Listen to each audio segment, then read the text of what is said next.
So guys, welcome back to the channel CAD Comrade, and in today's video we are going to learn about how to add custom hatch patterns in AutoCAD. So as you know that if you just press the shortcut which is H enter, the shortcut for hatch, then AutoCAD itself has many options for you to hatch your object, your area, your plan, your sections, everything covered.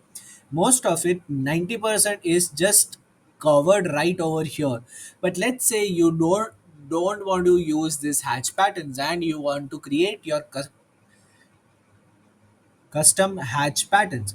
So for that, what you have to do is just go to Chrome, just search hatch patterns, like whatever hatch you want, whatever photo you want, whatever pattern you want, anything, just search for it.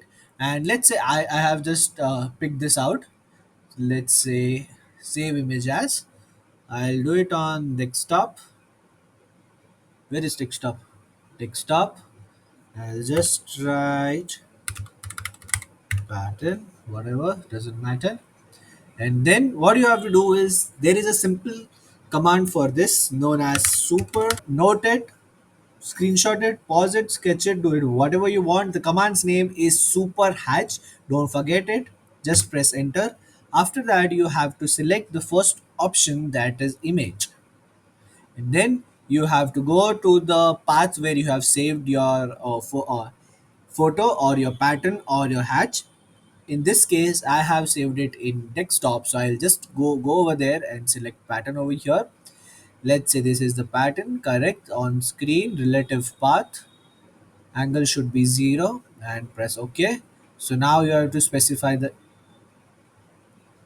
and now specify the scale to be right over here.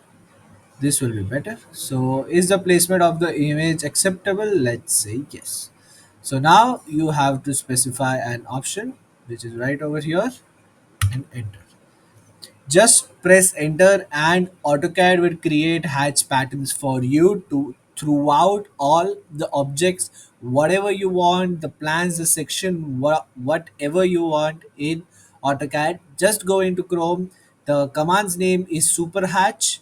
Don't forget about it. You can insert anything that you want. Sorry for the Mario too.